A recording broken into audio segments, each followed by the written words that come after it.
Hi everyone. तो आज हम लोग डिस्कस करेंगे काइनेटिक थ्योरी ऑफ गैसेस। तो काइनेटिक थ्योरी ऑफ गैसेस जो है गैसेस को समझने की एक इनिशिएशन थी एट मॉलिक्यूलर लेवल। मॉलिक्यूल किस तरह से बिहेव करते हैं, क्या उनका मोशन है और किस तरीके से वो प्रेशर वगैरह जो गैसेस सिस्टम में डेवलप होता है उसको मॉलिक्यूलर लेवल पे एक्सप्लेन किया जा सके, इसके लिए kinetic theory of gases develop की गई। तो it is based on some postulates. क्या पोस्टुलेट किया गया? For ideal gas, ideal gas माना गया जिसकी आइडियल गैस की क्या प्रॉपर्टी होगी? फर्स्ट प्रॉपर्टी थी कि इसके एटम या मॉलिक्यूल ये डायमेंशनलेस होंगे,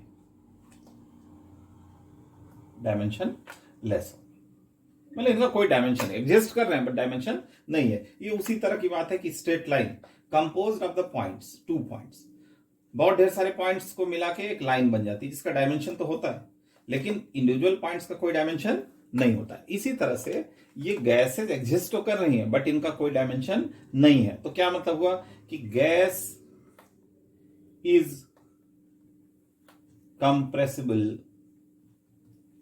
अप टू जीरो वैल्यू। तो मतलब यदि गैस एक कंटेनर में बंद है तो गैस को कंप्रेस किया जाए तो यदि बिल्कुल कंप्रेस होके पूरा का पूरा वॉल्यूम स्पेस कंटेनर का free available, compressible up to a single point जिसका कोई डायमेंशन नहीं है, तो पूरा जीरो वॉल्यूम तक कंप्रेस की जा सकती है या पूरा स्पेस गैस। इसमें समझने वाली बात क्या है कि गैसेस के मोशन के लिए पूरा वॉल्यूम अवेलेबल है, all volume available for motion. इस ढंग से समझना क्यों जरूरी है कि जब वॉन डेर वाल्स करेक्शन बताएंगे तो इस कॉन्सेप्ट का यूज होगा कि कितना वॉल्यूम अवेलेबल है गैसेस के मोशन के लिए। तो आइडियल गैस के मोशन के लिए पूरा का पूरा कंटेनर का वॉल्यूम मॉलिक्यूल्स के मोशन के लिए अवेलेबल रहता है क्योंकि मॉलिक्यूल्स की इंडिविजुअल डायमेंशंस नील है, इट्स ए जीरो वैल्यू। तो this is the first postulate. First postulate क्या हो गया कि atoms and molecules are dimensionless. Second postulate ये हो गया कि no intermolecular force, no intermolecular force are gravity effects. तो ग्रेविटी का भी इफेक्ट इन मॉलिक्यूल्स पे नहीं पड़ेगा क्योंकि डायमेंशनलेस है, उनका मास सिग्निफिकेंट नहीं है, और इंटरमॉलिक्यूलर फोर्स भी नहीं लग रहा है, मतलब दो मॉलिक्यूल्स एक दूसरे को ना अट्रैक्ट कर रहे हैं ना रिपेल कर रहे हैं किसी तरीके से। तो ये जब वॉन डेर वाल्स हम डिस्कस करेंगे तो ये कॉन्सेप्ट हम यूज करेंगे प्रेशर के करेक्शन के लिए, और फर्स्ट वाला जो हम पोस्टुलेट है उसको यूज करेंगे वॉल्यूम के करेक्शन के लिए। वो तभी देखेंगे जब हम वॉन डेर वाल्स इक्वेशंस पढ़ेंगे। अभी हम ये मानते हैं कि हम आइडियल गैस थ्योरी डेवलप कर रहे हैं और आइडियल गैस थ्योरी में आइडियल गैस के मॉलिक्यूल डायमेंशनलेस है, पूरी की पूरी गैस जीरो वॉल्यूम तक कंप्रेस की जा सकती है, गैसेस के मॉलिक्यूल्स के बीच कोई किसी तरह का अट्रैक्शन और रिपल्सन या इंटरमॉलिक्यूलर फोर्स नहीं लग रहा है, गैसेस ग्रेविटी फ्री। तो इस तरह के पोस्टुलेट्स के बेस पे Boltzmann statistics, Boltzmann distribution of molecular velocity,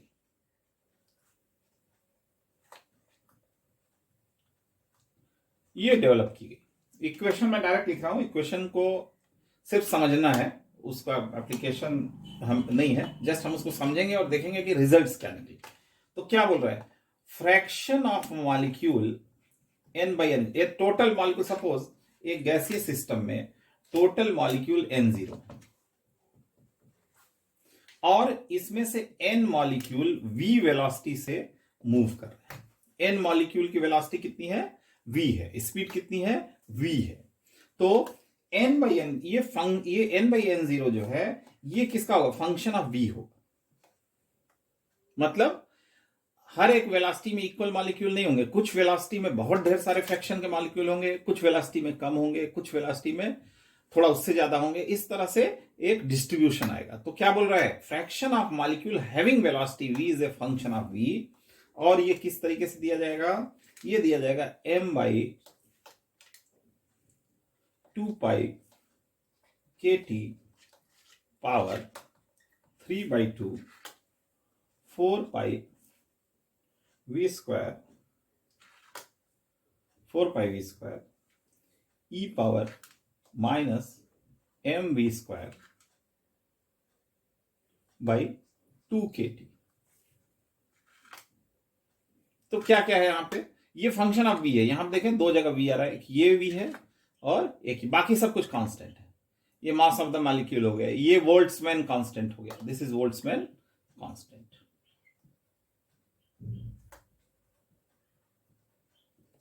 पाई है मास ऑफ द मॉलिक्यूल, टेम्परेचर है, तो it's a function of v, correct. तो इस तरीके का एक डिस्ट्रीब्यूशन दिया बोल्ट्जमैन ने, स्टैटिस्टिकल डिस्ट्रीब्यूशन दिया, जिसमें यह बताया गया कि मॉलिक्यूल किस तरीके से वेलोसिटी के हिसाब से डिस्ट्रीब्यूटेड है। तो यह समझ में आया कि हर एक वेलोसिटी पे equal fraction of molecule available नहीं है, कुछ वेलोसिटी पे ज्यादा है, कुछ वेलोसिटी पे कम है। तो मैं ग्राफिकल रिप्रेजेंटेशन इसका करता हूं कुछ इस तरीके से, एक्स एक्सिस पे मैं वेलोसिटी को प्लॉट करता हूं और वाई एक्सिस पे n/n0, कि मतलब टोटल में से कितना फ्रैक्शन मॉलिक्यूल वहां एग्जिस्ट करना है। तो प्लॉट कुछ इस तरह का आता है, किसी टेम्परेचर टी पे डिपेंड करेगा ये प्लॉट। तो किसी पार्टिकुलर टेम्परेचर पे खींचा जाए तो इस तरीके का। तो अब यहां पर क्या समझ में आ रहा है कि लोअर वेलोसिटी में मॉलिक्यूल कम है, ठीक है, हायर वेलोसिटी में मॉलिक्यूल कम है, बहुत ज्यादा लोअर साइड में वेलोसिटी में मॉलिक्यूल कम है, बहुत ज्यादा हायर वेलोसिटी मॉलिक्यूल कम है। और हम पाएंगे कि जहां पीक है, मतलब ये वाली वेलोसिटी जो है, ये यहां पर सबसे ज्यादा फ्रैक्शन ऑफ मॉलिक्यूल्स अवेलेबल है कहां, कंटेनर के अंदर। तो इसको बोलते हैं मैक्सिमम प्रोबेबल वेलोसिटी। इसके आगे दो तरीके की और वेलोसिटी जो इसके आगे पड़ती हैं, जैसे मैंने इसको नंबर 1 वेलोसिटी बोल दिया, नंबर 2 वेलोसिटी इसके थोड़ा आगे पड़ती है, और एक नंबर 3 वेलोसिटी इससे थोड़ी ज्यादा होती है, उसको भी बता देते हैं वो क्या है। सेकेंड नंबर की जो वेलोसिटी डिफाइन होती है वो कौन सी वेलोसिटी है, V average, V velocity average. तो वेलोसिटी मैक्सिमम प्रोबेबल का मतलब है पीक, जिस वेलोसिटी पे इस फ्रैक्शन का पीक आ, सबसे ज्यादा मॉलिक्यूल्स एग्जिस्ट कर। वेलोसिटी एवरेज का मतलब यह है कि सपोज हर एक मॉलिक्यूल की velocity c1 c2 c3 and so on cn है, तो इनको जोड़ के और divide by n, average, simple average of velocity. But ये वेक्टर सम, क्योंकि कुछ मॉलिक्यूल इधर घूमेंगे, कुछ मॉलिक्यूल इधर जाएंगे, तो ये प्लस माइनस होकर 0 हो जाएंगे। तो वो विद अलजेब्रिक साइन यदि सारी मॉलिक्यूल्स की वेलोसिटी को सम किया जाए, मतलब क्या बोलेंगे, c1 plus c2 plus c3 plus c4 so on plus cn divide by n। So this is v average. अब v एवरेज में दिक्कत क्या थी कि यदि भाई जैसे मान लो इसमें ये आगे v वेलोसिटी जा रहा है, ये पीछे v वेलोसिटी जा रहा है, इन दोनों का एवरेज मिला के 0 हो गया, तो ये सिस्टम को सही ढंग से रिप्रेजेंट नहीं कर रहा है। मान लिया दो ही मॉलिक्यूल है, एक मॉलिक्यूल v वेलोसिटी से आगे जा रहा है, एक मॉलिक्यूल v वेलोसिटी से पीछे जा रहा है, तो सिस्टम की एवरेज वेलोसिटी क्या हो जाएगी, 0। लेकिन ये सच्चाई नहीं है, कंटेनर के अंदर दोनों मॉलिक्यूल इंडिविजुअली कुछ फाइनाइट वेलोसिटी से मूव कर रहे हैं। तो कभी कुछ इन particular case it's not a true presentation of the system for velocity. तो क्या किया गया, इसका तरीका स्टैटिस्टिशियन ने क्या निकाला, उन्होंने निकाला कि हर जो भी वेलोसिटीज हैं उनका स्क्वायर ले लिया जाए। तो क्या होगा, जैसे मान लिया ये प्लस v मीटर पर सेकंड से आगे जा रहा है और ये माइनस v मीटर पर सेकंड से पीछे जा रहा है, तो स्क्वायर लेने पे दोनों वैल्यूज पॉजिटिव हो जाएंगी। तो क्या किया, इसको बोला गया वी आरएमएस। थर्ड वेलोसिटी जो निकाली गई वो निकाली गई वी आरएमएस। वी आरएमएस का मतलब ये हो गया कि c1 square plus c2 square plus c3 square plus so on plus cn square divided by n। ये तो कर दिया, फायदा क्या हुआ, निगेटिव क्वांटिटी पॉजिटिव बन गई। तो क्या हो गया, सारी वेलोसिटी एक तरह से सम हो गई, कहीं भी माइनस का चक्कर यहां पे नहीं है। लेकिन चूंकि स्क्वायर कर दिया आपने स्पीड की, तो इसको बैलेंसिंग के लिए उन्होंने क्या किया, इसका स्क्वायर रूट ले लिया ताकि ये इक्वेशन डायमेंशनली करेक्ट रहे। तो ये V R M S root mean square, root mean square root mean किसका, स्क्वायर ऑफ द वेलोसिटी। तो सारी मॉलिक्यूल्स के स्क्वायर वेलोसिटी का सम किया, नंबर ऑफ मॉलिक्यूल से डिवाइड किया, तो एवरेज स्क्वायर वेलोसिटी आई और उसका रूट ले लिया, तो V R M S velocity. तो V R M S velocity is always greater than V average velocity, V average velocity is always greater than V maximum probable velocity. V maximum probable velocity कैसे आएगी, वो आती है कि उसका differential maxima minima concept से curve का maxima निकाल लेते हैं किस वी पे है उससे, तो वो हम डिस्कस अभी नहीं करेंगे। तो 3 तरीके की वेलोसिटी मैंने डिस्कस किया।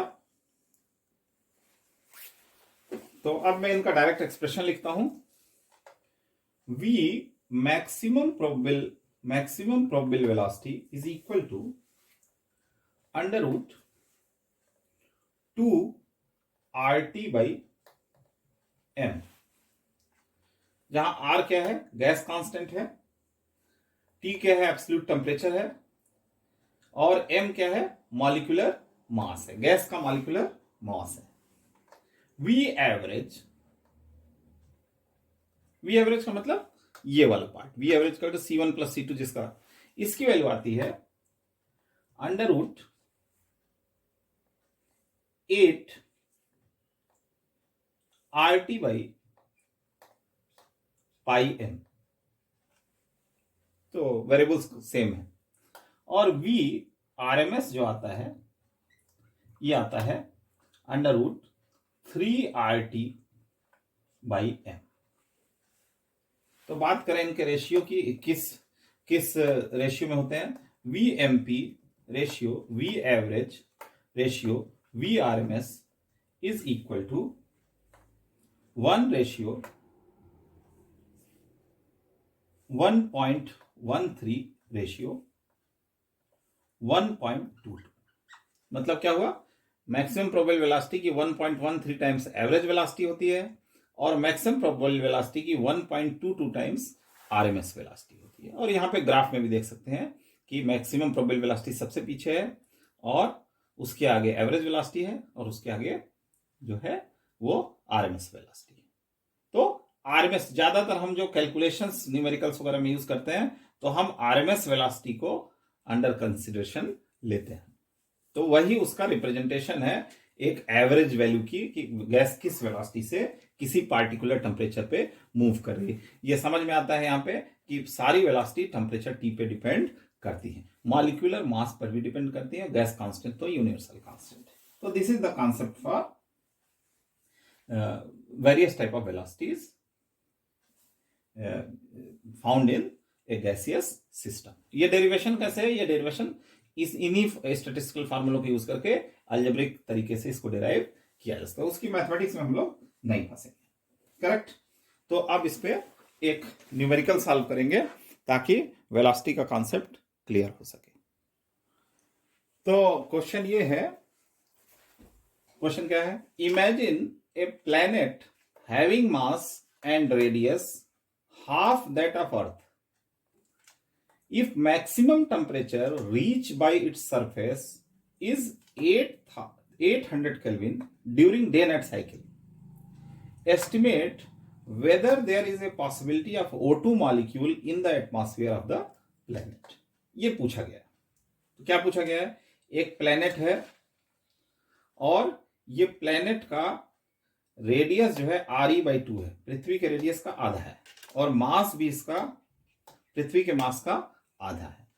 अब जो भी स्टार होगा इसका, सन जब एक सोलर सिस्टम का प्लेनेट हो, किसी स्टार के अंदर में घूम रहा है, तो घूमते समय इसका डे नाइट साइकिल होगा। तो जैसे अर्थ पे आफ्टरनून में 2 बजे हाईएस्ट टेम्परेचर जाता है, वैसे इसकी भी साइकिल का किसी समय हाईएस्ट टेम्परेचर जाता होगा ड्यू टू दिस स्टार। तो वो हाईएस्ट टेम्परेचर बता रहा है कि 800 केल्विन। अब पूछ रहा है कि इसके एटमॉस्फेयर जो इस प्लेनेट पे यदि है तो क्या इसमें O2 मॉलिक्यूल एग्जिस्ट करेगा या नहीं। तो देखो, 2 कॉन्सेप्ट है यहां पे, 2 चीज का कंपैरिजन होगा। एक तो इस अर्थ पे एस्केप वेलोसिटी निकालेंगे।